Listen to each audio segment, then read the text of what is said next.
hacer el pollo frito perfecto, tal y como lo conocemos, jugoso por dentro y crujiente por fuera, solía ser un lujo por el tiempo que se tardaba en hacer. Pero un hombre llamado Harlan Sanders lo cambió todo. Dominó su propia receta y acortó el tiempo de cocción de 30 minutos a menos de 10. Un sobreviviente de la Gran Depresión de la Segunda Guerra Mundial, recorrió los Estados Unidos para montar una franquicia. Tras ser rechazado más de 1000 veces, pasó de recibir $105 de cheques de seguridad social a recibir miles de millones de dólares por su franquicia. El 9 de septiembre de 1890 nació Harlan, en una granja de 3 millas de Henryville, Indiana. Cuando tenía 6 años, su padre falleció. Su madre no tuvo más remedio que trabajar, cosiendo para otras familias y pelando tomates en una fábrica de conservas. Harlan tuvo que cuidar de sus hermanos menores y hacer la mayor parte de la comida. A los 7 años ya dominaba el pan y las verduras, y ya se le daba mejor la carne. Algunos días se quedaba hasta las 11 u 11:30 de la noche cocinando. Cuando cumplió 10 años consiguió su primer trabajo en una granja. Como cualquier niño, se distraía fácilmente con los animales y lo despidieron al cabo de un mes. Su madre se enfadó con él. «Aquí estás, mi hijo mayor. Tu padre ha muerto y tú eres el único al que puedo pedir ayuda con los otros niños y no vales. Ni siquiera puedes mantener un trabajo por $2 al mes». Avergonzado por decepcionarla, le dijo: «Trabajaré duro la próxima vez que consiga un trabajo». Cuando tenía 12 años, su madre se casó con un hombre al que no le gustaba la idea de tener hijastros. Así que al cabo de un año, se fue de casa y volvió a trabajar en una granja. Se levantaba antes del amanecer para alimentar a los animales. Iba a la escuela durante el día y hacía trabajos ocasionales por la noche. Algunas noches desgranaba el maíz hasta las 8 o las 9. Cuando tenía 13 años, empezó el 7º grado y lo abandonó a las 2 semanas. El álgebra le resultaba muy difícil. Siguió trabajando en una granja antes de buscar varios trabajos diferentes. Trabajó como conductor de tranvía, soldado, fogonero, vendedor de seguros, operador de barcos a vapor, fabricante de luces, vendedor de neumáticos y abogado. En un momento dado, su primera esposa, Josephine King Sanders, le dejó porque lo despidieron muchas veces. No fue hasta que empezó a trabajar como operario de una gasolinera cuando su suerte cambió. En 1924 hizo un viaje de Louisville a Winchester para buscar trabajo. Le recogió el director general de la Standard Oil Kentucky, una empresa petrolera y de gasolina. Harlan no sabía quién era, le contó por lo que había pasado y por qué no tenía trabajo. El director le preguntó si estaba interesado en dirigir una gasolinera en Nicholasville. Harlan no dudó en decir que sí. Al principio el negocio era lento. Los clientes eran fieles a la persona anterior que dirigía la gasolinera. Algunas personas del pueblo ni siquiera lo miraban. Así que Harlan decidió centrarse en el servicio al cliente y ofrecer siempre algo extra.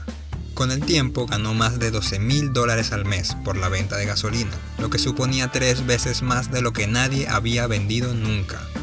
Pero su suerte empeoró cuando la Gran Depresión golpeó a Estados Unidos. Para conseguir un alquiler, Harlan vendió su propio equipo. Se dio cuenta de que no tenía sentido quedarse, así que renunció.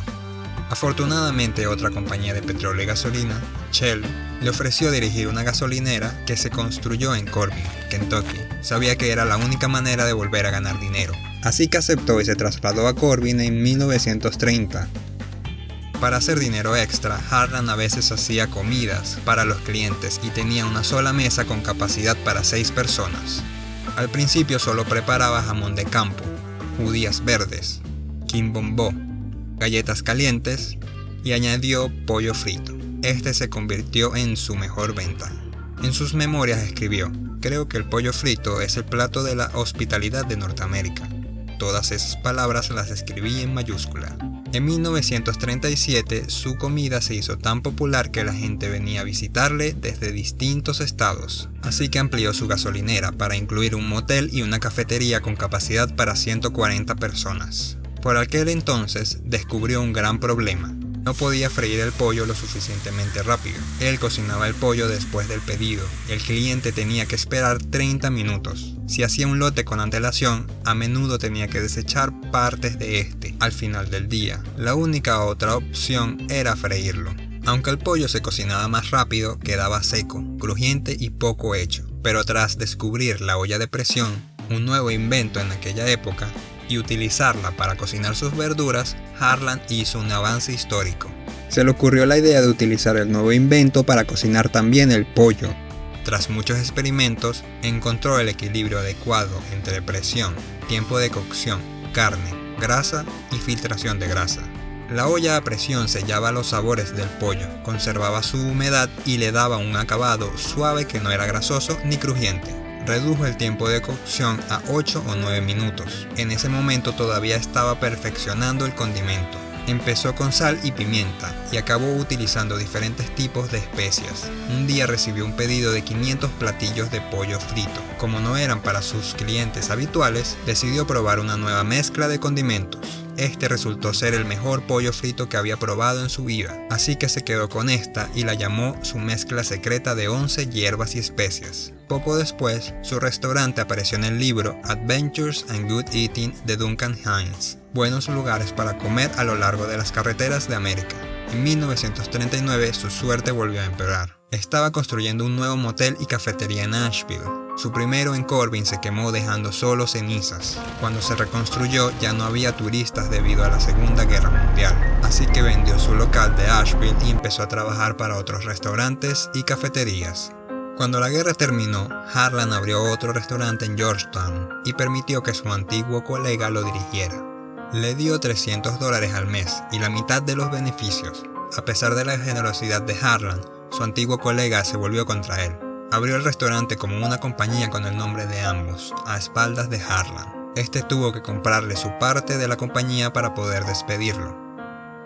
En 1953, Harlan recibió una llamada de un agente inmobiliario que le ofreció $164,000 por su motel y su cafetería. Harlan lo rechazó. Su motel y negocio estaba junto a la autopista y el 90% del negocio provenía de turistas. El agente volvió a llamarle al día siguiente y trató de convencerle de nuevo. En sus memorias escribió: "No tenía sentido vender. Mi motel estaba justo en la autopista. Eso en sí mismo valía una fortuna. Estaba lo más feliz que podía estar".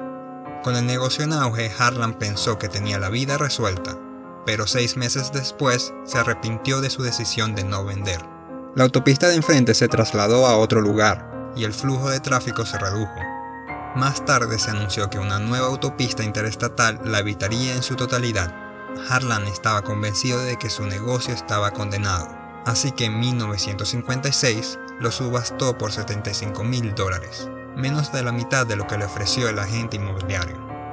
A los 66 años tuvo que vivir de sus ahorros y de los cheques de seguridad social de $105 al mes. Pero tenía una nueva idea de negocio, una franquicia de pollo frito llamada Kentucky Fried Chicken. De hecho, ya tenía algunas sucursales preparadas. Años antes, Harlan enseñó a su buen amigo Pete Harman a cocinar su pollo. Cuando Pete lo sirvió en su restaurante, el negocio subió un 75%, así que Harlan preparó algunas sucursales más antes del cambio de carretera. Cuando decidió seguir este camino, puso una olla de presión y una bolsa de condimentos en su carro y se lanzó a la carretera. Si se encontraba con un restaurante de aspecto decente, le rogaba al dueño que le dejara cocinar el pollo para los empleados. Si quedaban impresionados, les ofrecía quedarse un par de días y cocinar para el restaurante con la esperanza de que eso le llevara a agregarlos a la franquicia. Para cubrir sus gastos de viaje conseguía comidas gratis de sus amigos y dormía en el asiento trasero de su carro. En sus memorias escribió: "Mirando atrás, parece que una de las cosas más valientes fue empezar en mi carro, con una olla de presión para vender mi primera franquicia de Kentucky Fried Chicken. Como digo, no tenía dinero, salvo mi seguridad social mensual, pero tenía 3.500 folletos impresos. Esperaba recibir algunas llamadas como resultado de esos folletos, pero creo que nunca conseguí más de 2 o 3. En un par de años, Harlan ya no tuvo que hacer esos viajes. La gente acudía a él en su lugar. Él hacía todo el papeleo y la contabilidad y se lo enviaba a su segunda esposa, Claudia Prince Sanders, que mezclaba, empaquetaba y enviaba su línea de 11 hierbas y especias. Harlan no compartió la receta con las sucursales porque tenía miedo de que cayera en manos de la competencia.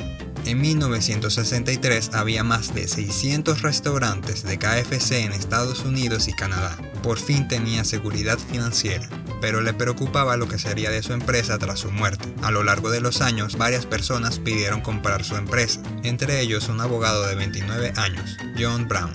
El abuelo de John era un agricultor que le inculcó la misma ética de trabajo que Harlan aprendió 12 generaciones antes.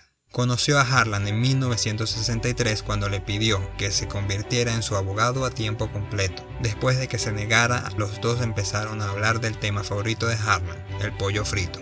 A John le sorprendió que Harlan tuviera cientos de sucursales en Estados Unidos y Canadá. En una entrevista, John dijo: "Cuando escuché eso pensé que tenía vendedores por todas partes. Le pregunté: 'Bueno, coronel, ¿cuántos vendedores tiene usted en las calles?' Y me dijo: 'Oh, no solicitamos, no creemos en la solicitud'". Él empezó a pensar en lo que pasaría si fueran más agresivos con las ventas, pero antes de que se separaran, aceptó hacerse cargo de una franquicia de barbacoa que Harlan pensaba construir. Consiguió el dinero que necesitaba gracias al millonario Jack Macy y empezó a aprender sobre el negocio de las barbacoas. Descubrió que la barbacoa tiene un atractivo de origen y que el verdadero dinero estaba en el pollo frito. Así que él y Jack decidieron comprar la empresa de Harlan. En 1963 hicieron su primera oferta a Harlan. Este dijo que la venta no estaba sobre la mesa. Argumentaron que Harlan debía disfrutar de su vida y que si moría antes de vender su franquicia, un gran porcentaje de su parte iría a parar a los impuestos. Ofrecieron a Harlan $2 millones, que en el mercado actual serían $15 millones.